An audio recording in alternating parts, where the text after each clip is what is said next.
नमस्कार। उत्तर प्रदेश के आजमगढ़ में सरकार एक अंतर्राष्ट्रीय हवाई अड्डा बनाने वाली है। आजमगढ़ में एक छोटी हवाई पट्टी पहले ही बनाई गई थी, जहां पर चुनाव के मौसम के दौरान वहां पर हेलीकॉप्टर, छोटे 22 सीटर प्लेन उतरते थे। पर अभी वहां पर एक अंतर्राष्ट्रीय हवाई अड्डा बनाने की बात चल रही है। उसके बारे में एक सर्वेक्षण रिपोर्ट वहां के प्रशासन ने सरकार को भेजा है। इस हवाई अड्डे के लिए 8 ग्राम सभाओं को एक्वायर किया जाना है। वहां पर 10,000 से अधिक लोग रहते हैं। आजमगढ़ से सिर्फ 2 घंटे, 2.5 घंटे, 3 घंटे की दूरी पर पास ही में गोरखपुर का अंतर्राष्ट्रीय हवाई अड्डा है, पास का बनारस का हवाई अड्डा है अंतर्राष्ट्रीय, पास का अयोध्या का अंतर्राष्ट्रीय हवाई अड्डा जो बस बन ही रहा है। 2.5 घंटे की दूरी पर, चूंकि अभी पूर्वांचल एक्सप्रेस वे आजमगढ़ से लखनऊ को जोड़ रहा है, तो 2.5 घंटे में लखनऊ भी पहुंचा जा सकता है। लखनऊ का अंतर्राष्ट्रीय हवाई अड्डा है। 4 अंतर्राष्ट्रीय हवाई अड्डा सिर्फ 2 से 3 घंटे की दूरी पर आजमगढ़ से है। उसके बावजूद सरकार वहां पर 8 गांव के लोगों को उनके पुरखों की जमीन से हटाकर एक अंतर्राष्ट्रीय हवाई अड्डा बनाना चाह रही है और उसकी जो प्रक्रिया है वो शुरू कर दी है।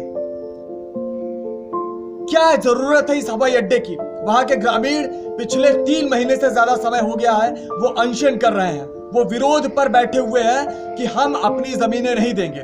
2013 का जो भूमि अधिग्रहण कानून है वो भी ये कहता है कि अगर किसी भी सरकारी कार्य के लिए आप किसी भूमि का अधिग्रहण करना चाहते हैं, खेती योग्य भूमि का, तो कम से कम 70% जो लोग हैं उनको राजी होना चाहिए अपनी जमीन देने के लिए, तभी आप कर सकते हैं। प्राइवेट कार्यों के लिए 80% किसानों को राजी होना चाहिए। तो लोग राजी नहीं है, पर सरकार अभी अक्टूबर में जिला प्रशासन के लोग वहां पर गांव में सर्वेक्षण के लिए जा रहे थे। उन्होंने जबरदस्ती एक गांव के प्रधान पर दबाव डाला कि आप अपने गांव वालों को कहिए कि वो इसमें सहयोग करें। गांव वाले चूंकि पहले से विरोध प्रदर्शन कर रहे थे, प्रधान भी कह रहा था कि जब मेरा गांव ही नहीं रहेगा तो मैं प्रधान किस बात का बचूंगा, तो मैं तो आपका सहयोग नहीं करूंगा, जिला प्रशासन से कहा। पर फिर जबरदस्ती प्रधान को गिरफ्तार किया गया, उसके ऊपर दबाव डाला गया, पुलिस घुसी, पुलिस गांव के प्रधान को गिरफ्तार करके ले जा रही थी, पर गांव वालों ने वहां पर पुलिस को घेरा, रोका, प्रधान को छुड़ाया। गांव वालों ने कहा कि हम प्रशासन को गांव में नहीं घुसने देंगे, हम सर्वेक्षण नहीं करने देंगे। और फिर प्रशासन के लोग गांव में नहीं आ पाए। उसके बावजूद प्रशासन ने कमरे में बैठकर अपनी एक सर्वेक्षण रिपोर्ट बनाई। कैसे बनाई वो नहीं पता है, और उसको वो शासन को भेजा है। तो आज जरूरत क्या है? लोग वहां पूछ रहे हैं कि आप ये हवाई अड्डा आजमगढ़ में किसके लिए बना रहे हैं? हम तो गरीब लोग हैं, हमको कहीं जाना होता है, हम ट्रेन में जाते हैं, वहां पर भी हमको रिजर्वेशन नहीं मिलता है, वहां पर भी जो डब्बे हैं, जनरल डब्बे, उसमें हम भूसे की तरह भर के जाते हैं। आपने पैसेंजर ट्रेनें सारे बंद कर रखी है कोरोना से, तो आप ये हवाई अड्डा किसके लिए बना रहे हैं? हमारे लिए आप कुछ करना चाहते हैं तो आप ट्रेन चलाइए, आप ट्रेनों की संख्या बढ़ाइए, आप उसमें जनरल कोचेस की संख्या बढ़ाइए, आप जो पैसेंजर गाड़ियां बंद की हैं आपने उसको बहाल कीजिए। हवाई अड्डा आप किसके लिए बना रहे हैं? हमारे पास इतना पैसा नहीं है कि हम हवाई यात्रा कर सकें। तो ये लोगों का प्रश्न है प्रशासन से, प्रशासन भी उसका उत्तर उनको नहीं दे पा रहा है, तो इसलिए लोग वहां पर अनशन कर रहे हैं। तो अभी हाल ही में एक अंतर्राष्ट्रीय स्तर के एक पर्यावरण कार्यकर्ता हैं, जलवायु और ऊर्जा के विशेषज्ञ हैं, सौम्य दत्ता जी, जिन्होंने जो United nation framework convention on climate change की जो कॉन्फ्रेंस ऑफ पार्टीज की मीटिंग होती है, कॉप की बैठकें, उसमें COP 11 से COP 27 की सभी बैठकें उन्होंने वहां पर पार्टिसिपेट किया है।